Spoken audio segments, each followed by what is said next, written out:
All right. Hello, everyone. Welcome back to another episode of Functionally Autoimmune. So happy that you're here with me today because we have a fantastic guest that I know you're going to just love. On the show with me today is Jeff Garner. He is a romantic visual artist, a pioneer, an unconventional designer for his sustainable label, Prophetik. Hi, how are you, Jeff? Thank you so much for being on the show today. Hey guys, good. Yeah, awesome. So can you tell us a little bit about yourself and how you got into not only just fashion in general, but how you got into sustainable fashion and what kind of led you in that direction?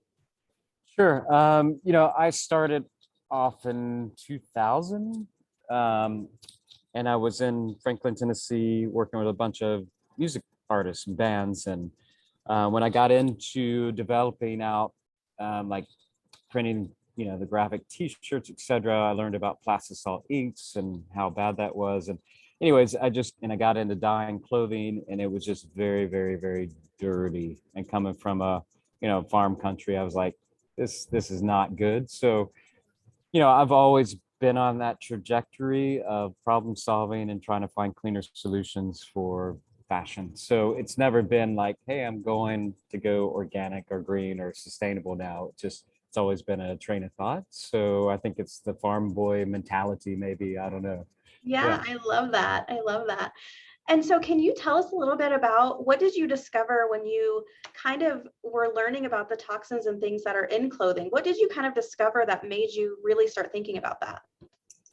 Well, it has to do a lot with our labeling process, there's no regulation, policies, etc. in fashion.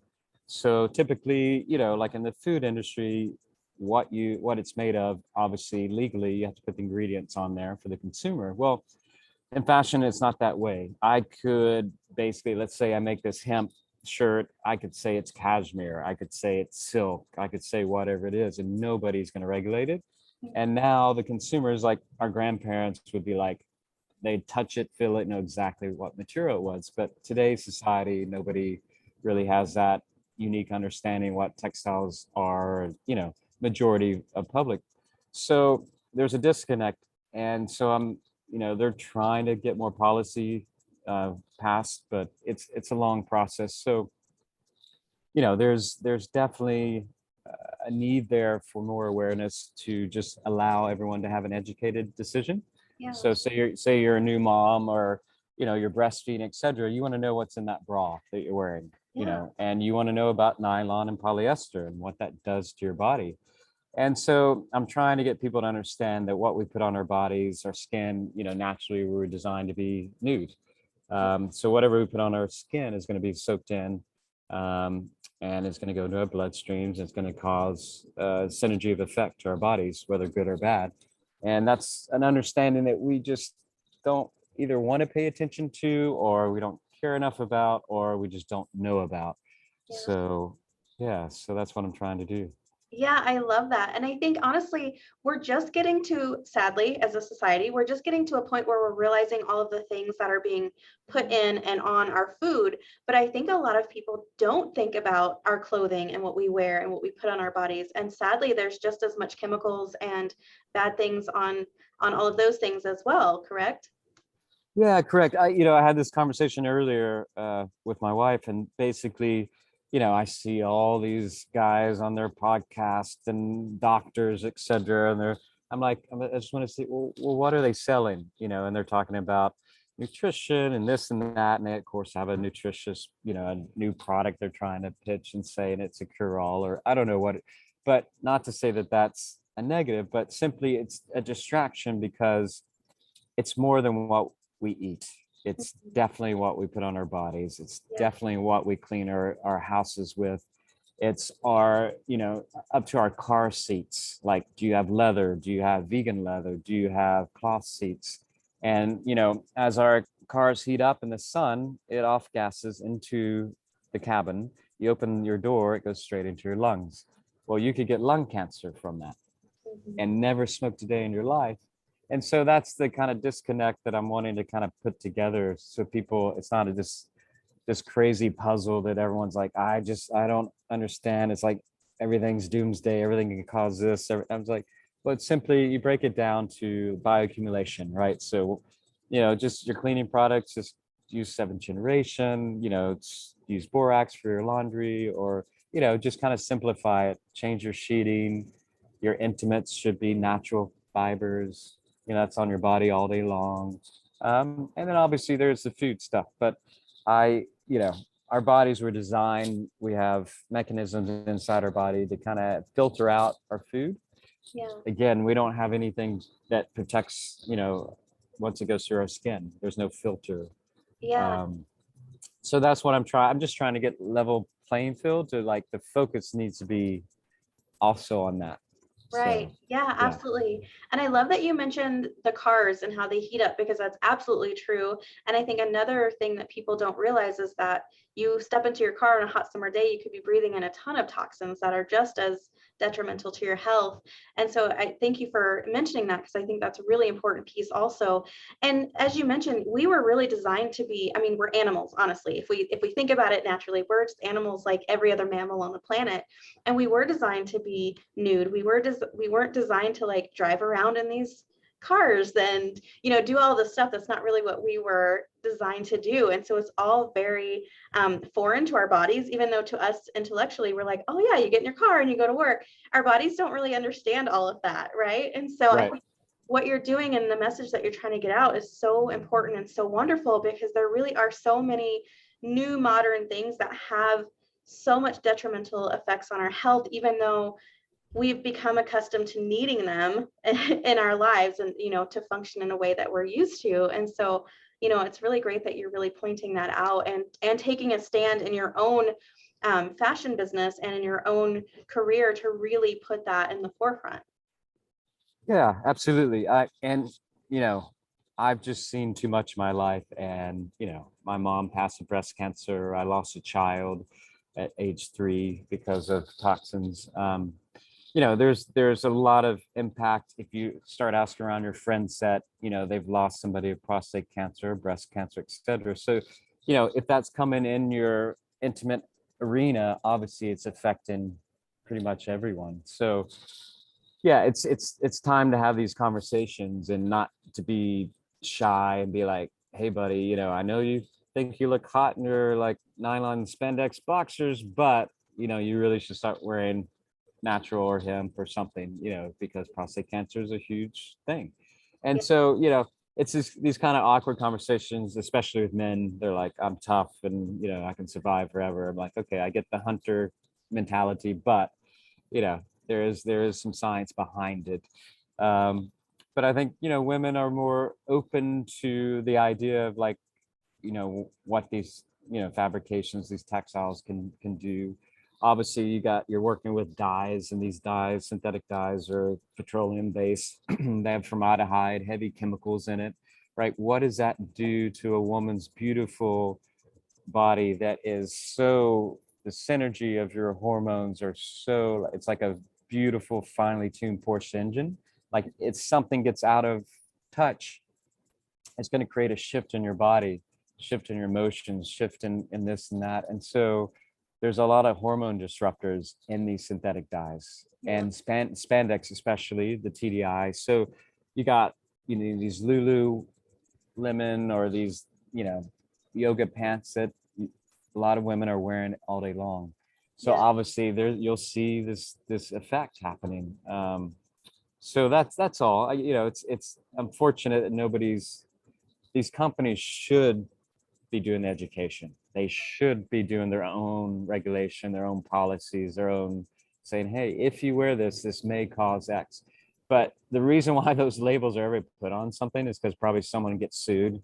And so it's a liability. So it's not because they know it and they want to protect everyone, but it's because they got sued by someone and they're like, don't want to get sued again. So they put that label on there. Yeah. It's such a weird, if you really break it down, it's a weird thing that you think we'd be protected with by consumer goods and stuff, that it's, if on a shelf or in a grocery store, there's no way it can harm us, but it's not the case. Yeah. So we almost had to do our own kind of research and policing, and Yeah. yeah, it's a little bit more time consuming. Yeah, absolutely. So can you, just for people who maybe are new to this or who are really trying to learn about exposures and things that they're coming into contact to, can you just kind of give us what your definition or explanation of a sustainable is and kind of what that looks like and what type of fabrics you use, what types of things do you consider safe, any of that kind of information? Yeah, so to simplify it, basically, I would always look for natural fibers. Why? Because they're porous in nature. They allow breathability. They allow sweat, water to permeate, so they allow it to pass. That's important because your bodies are designed, your skin's designed to off-gas toxins. So sleeping at night, imagine you're in a polyester sheet. Well, polyester mimics is biomimicry. So polyester mimics hemp.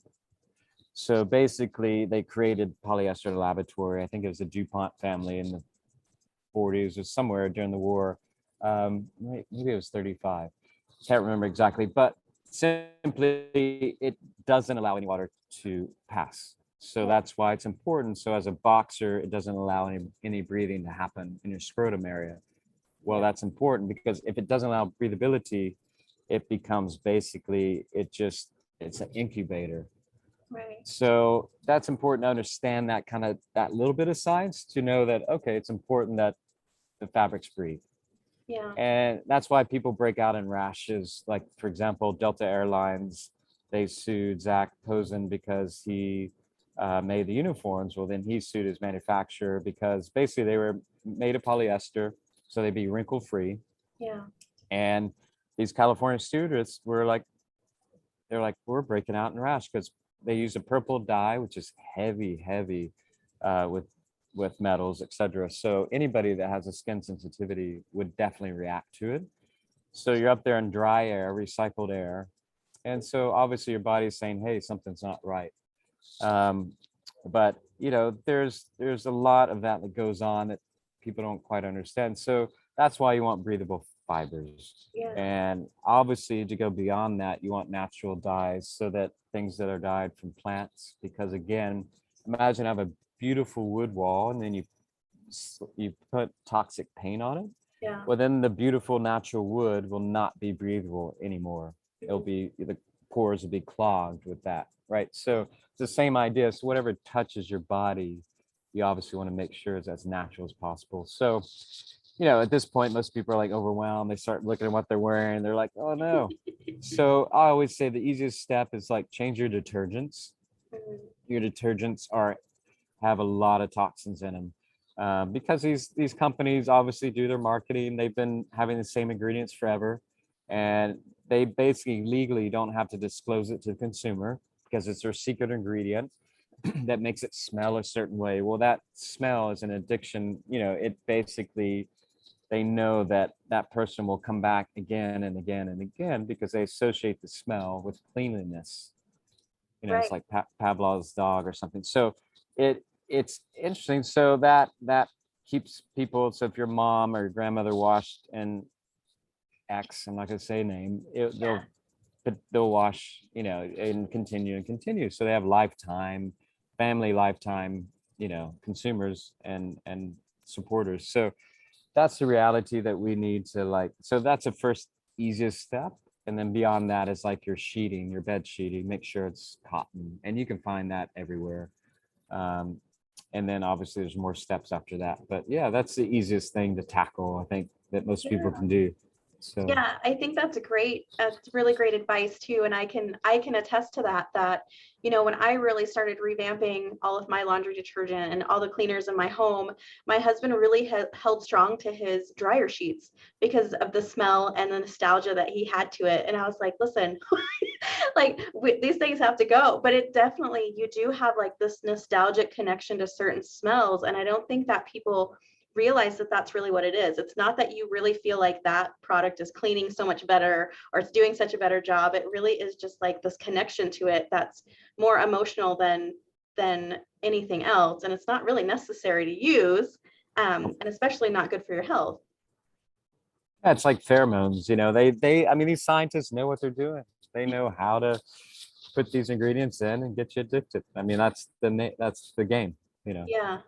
Absolutely. Absolutely. Well, I love what you're doing. I love that you have not only gone out and made this amazing brand that is sustainable and clean and safe, you also have an undergarment brand as well. That's a different name. Is that correct? Yeah, I call it Wolfen Rose for his and her, but it's prophetic intimates. But yeah, I started it because I never wanted to do anything commercial, but I did a kids line years ago, and I saw the impact on that to kind of start that education. So I was talking like having these talks, and you'd at the end of the conversation, you're like, well, where do we go for like hemp intimates? I'm like, I have no idea where to send you.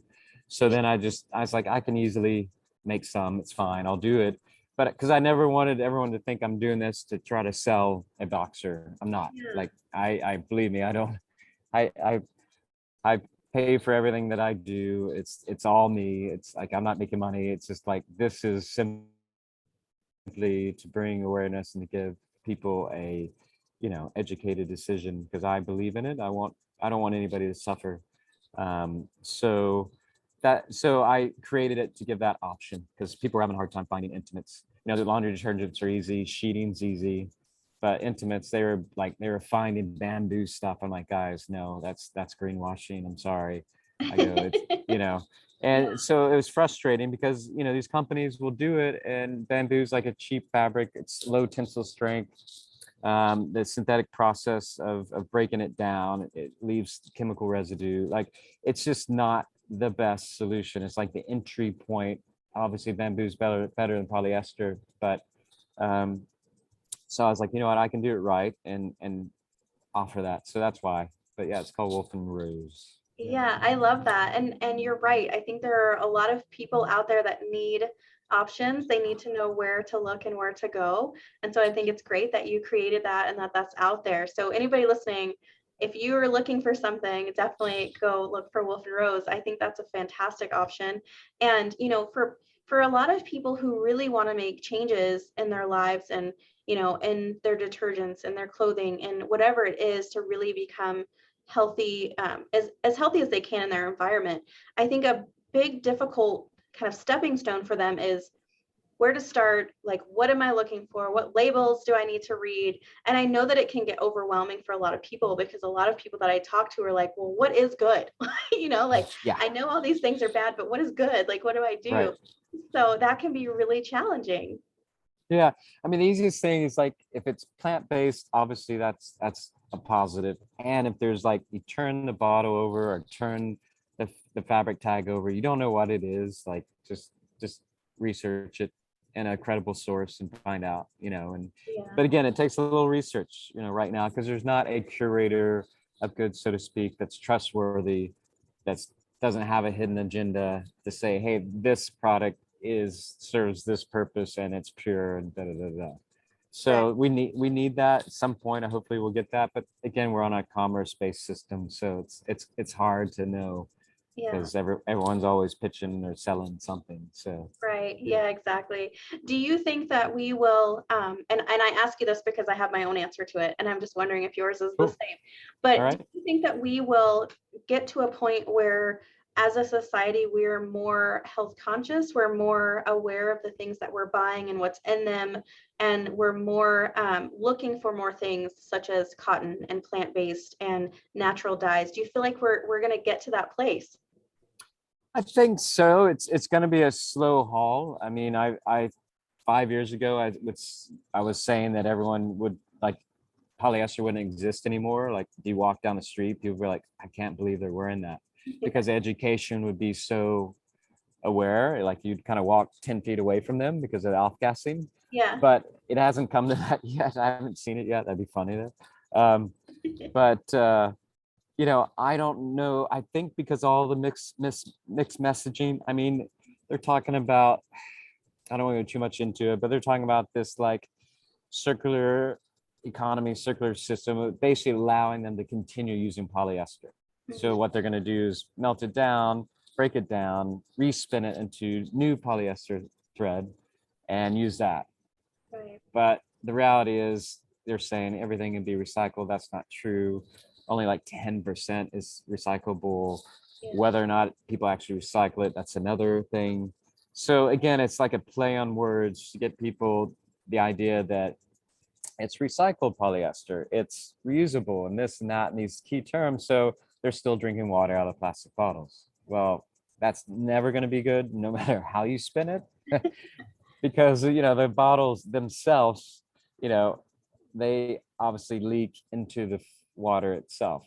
Yeah. So they store it obviously in warm buildings or whatever. Like it's gonna go. That's gonna go into your body. So, and not to forget the packaging obviously cannot be recycled and on certain, depending on the plastic they use. But yeah, it's really, yeah, I don't know the answer to that. I think because all the mixed messaging, all the greenwashing, it's kind of it's keeping people from downloading the exact information and then saying this should be stopped, Yeah. because they're kind of the companies are helping justify like what I call half-assed solutions to keep their finger on the pulse and in the game, so they don't have to change their entire fabric sourcing or textile sourcing, or change their product line, or they Yeah. don't have to build the Tesla gigafactory. They can continue using their old factory Yeah. and doing the same thing. But and it's a scary, but people are like, well, a lot of my like friends who are like business owners and major capitalists are like, Jeff, you're like, so what happens as companies go out of business? I'm like, yeah, but then there'll be new companies that will grow and do it the right way, the way it should be done all along. So we need to like get rid of the, that old mentality and move into this. But I don't know when that will take place, but it does take more education for consumers and consumers to demand it. And that's always the thing. I mean, the companies will follow the dollar. Tesla showed you can make money off electric vehicles, then everyone else followed suit. They didn't do it first, and then, so Right. now they see it's a moneymaker, so they're going to do it. And that's just the nature of the beast, Yeah. unfortunately. Yeah. Yeah. I love that answer. I agree with you. I do think that eventually we'll get there. And I think what you're doing is a great step towards that. You're offering people better options. You're out there creating these options. You're designing them. You're making them. You're getting them out there. So I think that's a huge step. You and I having this conversation is a huge step, because we are then getting the word out to people on what's dangerous and kind of what's safe. And so I feel like as long as there are people like you and I, and there's so many other people that I've met on my podcast, if we continue to kind of get these words out, I feel positive that we'll eventually get to that place. But like you, I don't know when that will be. Yeah. Yeah. And, it'll take time, but I think, history always teaches that at the end, it, it, it does, when something's been exposed, you cannot hide it forever, and it will eventually take place and eventually evolve, you know, Yeah, but definitely. yeah. Yeah, I love that. Well, before we run out of time, I just want to make sure that if there's any information, any place that people can find you, any resources that you'd like to share where people can find more information, anything like that that you'd like to share, I want to make sure I give you time to share any of that. Sure. I mean, simply our website's prophetic.com and wolfenrose.com. And, we got some information up there, but I tell everyone just email us if you want more detailed information or any science articles or links, etc. That's part of what we're doing. So, yeah. Yeah, that's so great. And guys, I'll make sure and add those websites to the show notes too, so that you can find them. And again, Jeff, thank you so much for everything that you're doing, for one, and thank you so much for joining me on the show and sharing all of your information with us today. Great. Thanks for having me. All right. Absolutely. And thanks everyone for listening. All right.